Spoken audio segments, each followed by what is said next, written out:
ದಿನಾಂಕ 5/5/2025 ವರ್ಣ ಪೊಲೀಸ್ ಠಾಣೆ ಸರಹದ್ದಿನಲ್ಲಿ ಸುಮಾರು ಬೆಳಗಿನ ಜಾವ ಅಷ್ಟೊತ್ತಿಗೆ ಕಾರ್ತಿಕ್ ಎಂಬ ವ್ಯಕ್ತಿಯೊಂದು ಮರ್ಡರ್ ಆಗುತ್ತೆ. ಕಾರ್ತಿಕ್ ಎಂಬ ವ್ಯಕ್ತಿಯು ಮೂಲತಃ ಮೈಸೂರು ಸಿಟಿ ನಿವಾಸಿಯಾಗಿರ್ತಾನೆ.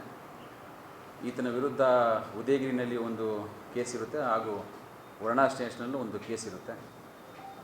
ಇವನ ವಿರುದ್ಧ ರೌಡಿ ಶೀಟ್ ಕೂಡ ಓಪನ್ ಆಗಿರುತ್ತೆ. ಕೊಲೆ ಆದ ನಂತರ ನಾವು 3 ತಂಡಗಳನ್ನ ರಚನೆ ಮಾಡ್ತೀವಿ. CCTVಗಳು ನಮಗೆ ಎಲ್ಲ ಕಡೆ ಒಂದು 2-3 ಕಡೆ ಸಿಗುತ್ತೆ. ಅದಾದ ನಂತರ ನಾವು ತಂಡದ ಬಾತ್ಮೀದಾರರ ಮಾಹಿತಿ ಮೇರೆಗೆ ಈ ಒಂದು ಪ್ರಕರಣದಲ್ಲಿ ಭಾಗಿರೋ ಒಂದು 6 ಜನನ ನಾವು ಸೆಕ್ಯೂರ್ ಮಾಡ್ಕೊಂಡಿರ್ತೀವಿ. ಸೆಕ್ಯೂರ್ ಮಾಡಿಕೊಂಡು ನಂತರ ಅವರಿಗೆ ವಿಚಾರಣೆಗೊಳಪಡಿಸಿದಾಗ ಈ ಕೃತ್ಯವನ್ನು ಎಸಗಿರೋದ್ರ ಬಗ್ಗೆ ಅವರು ಒಪ್ಕೊಳ್ತಾರೆ. ಈ ಒಂದು ಮರ್ಡರ್ ಕೇಸ್ನಲ್ಲಿ ಇನ್ವಾಲ್ವ್ ಆದಂಥವರು ಪ್ರವೀಣ್, ಅವಿನಾಶ್, ರವಿ, ಚಂದು, ಆನಂದ್ ಮತ್ತು ವೆಂಕಟೇಶ್ ಶೆಟ್ಟಿ ಮತ್ತು ಇನ್ನೊಬ್ಬ ಮಹಿಳೆ, ಒಟ್ಟು 7 ಜನ ನಾವು ಈ ಒಂದು ಪ್ರಕರಣದಲ್ಲಿ ನಾವು ಸೆಕ್ಯೂರ್ ಮಾಡ್ಕೊಂಡಿದ್ದೀರಿ. ಅರೆಸ್ಟ್ ಪ್ರೊಸೀಜರ್ಸ್ಗಳೆಲ್ಲ ನಡೀತಾ ಇದೆ.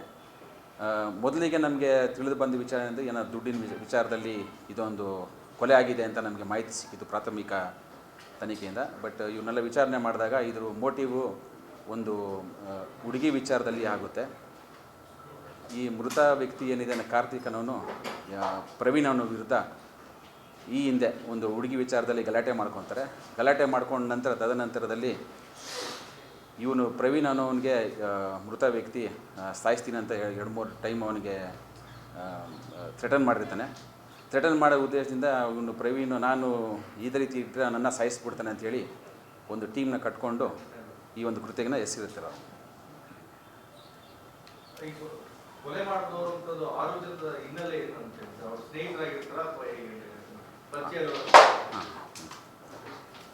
ಈ ಒಂದು ಕೃತ್ಯದಲ್ಲಿ ಭಾಗಿಯಾಗಿರುವಂಥ ಪ್ರವೀಣ್ ಅನ್ನೋನು ಈ ಹಿಂದೆ ಮೃತ ಯಾರಿದ್ದಾನೆ ಕಾರ್ತಿಕ್ ಅವನ ಜೊತೆನೇ ಇರ್ತಾನೆ. ಅವನಿಗೆ ಡ್ರೈವರ್ ಆಗಿ ಕೆಲಸ ಮಾಡ್ತಿರ್ತಾನೆ.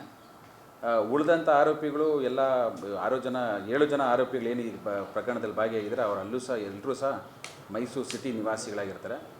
ಒಂದೇ ಏರಿಯಾದಲ್ಲಿ ಇದ್ದಂಥವ್ರು, ಒಬ್ರಿಗೊಬ್ಬರು ಪರಿಚಯ ಇರುತ್ತೆ ಅವ್ರಿಗೆಲ್ಲರಿಗೂ. ಈಗ ಮಹಿಳೆಯು ಪರಿಚಯ ಈ ಮಹಿಳೆಯೂ ಪರಿಚಯ ಇದೆ. ಭಾಗಿದ್ದಾರೆ. ಕೊಲೆಯಾದಂಥ ಕಾರ್ತಿಕ್ ವಿರುದ್ಧ ರೌಡಿ ಶೀಟ್ರು ಓಪನ್ ಆಗಿದೆ ವರ್ಣ ಸ್ಟೇಷನಲ್ಲಿ. ಇದನ್ನ ವಿರುದ್ಧ 2 ಪ್ರಕರಣಗಳು ದಾಖಲಾಗಿದೆ. ಒಂದು ಉದಯಗಿರಿನಲ್ಲಿ ಒಂದು 307 ಆಗಿತ್ತು, ವರ್ಣದಲ್ಲೂ ಕೂಡ 307 ಆಗಿದೆ. ಅದರಲ್ಲಿ ಇದನ್ನು ಹೊರತುಪಡಿಸಿ ಅವರು ನನ್ನ ತಿಳಿದ ಮಟ್ಟಿಗೆ ಪ್ರಾಥಮಿಕ ತನಿಖೆ ಪ್ರಕಾರ ಅವರು ರಿಯಲ್ ಎಸ್ಟೇಟ್ ಬಿಸ್ನೆಸ್ ಮಾಡ್ತಾ ಇದ್ದ ಅಂತ ತಿಳಿದು ಬಂದಿರುತ್ತೆ ನನಗೆ.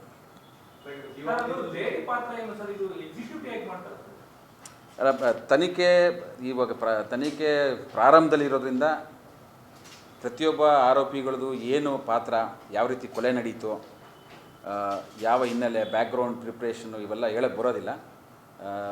ಇದು ತನಿಖೆ ದೃಷ್ಟಿಯಿಂದ ಸ್ವಲ್ಪ ಇದನ್ನ ನಾವು ಗೌಪ್ಯವಾಗಿ ಇಡಬೇಕಾಗುತ್ತೆ.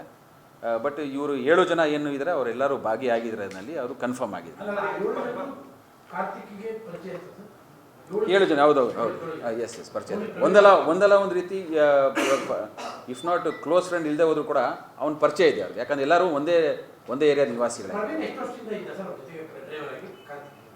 ಪ್ರವೀಣ್ ಒಂದು ಸುಮಾರು 5-6 ವರ್ಷ ಅಂತ ಹೇಳ್ತಾರೆ. 5 to 6 years ಇವಾಗ ಬೇರೆ ಆಗಿದೆ.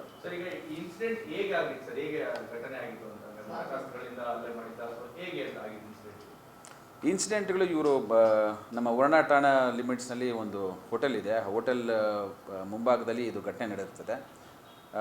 ಕಾರ್ತಿಕ್ ಎಂಬ ವ್ಯಕ್ತಿಯಿಂದ ಮಾರಕಾಸ್ತ್ರಗಳಿಂದ ಇವರು ಎಷ್ಟು ಜನ ಸೇರಿಕೊಂಡು ಕೊಚ್ಚಿ ಅವ್ರನ್ನ ಕೊಲೆ ಮಾಡಿದ್ರು.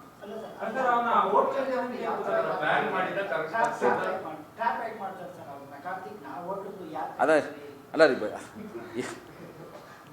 ಯಾವ ರೀತಿ ಟ್ರ್ಯಾಕ್ ಮಾಡ್ತಾಯಿದ್ರು, ಇವನ್ನ ಯಾವ ರೀತಿ ಫಾಲೋ ಅಪ್ ಮಾಡ್ತಾಯಿದ್ರು, ಯಾರು ಫಾಲೋ ಅಪ್ ಮಾಡ್ತಾಯಿದ್ರು, ಇದೆಲ್ಲನೂ ಕೂಡ ತನಿಖೆಯಲ್ಲಿ ನಡೀತಾ ಇರೋದ್ರಿಂದ ನಾನು ಪಬ್ಲಿಕ್ ಡೊಮೈನಲ್ಲಿ ಬಿಡೋಕ್ಕೆ ಬರೋದಿಲ್ಲ.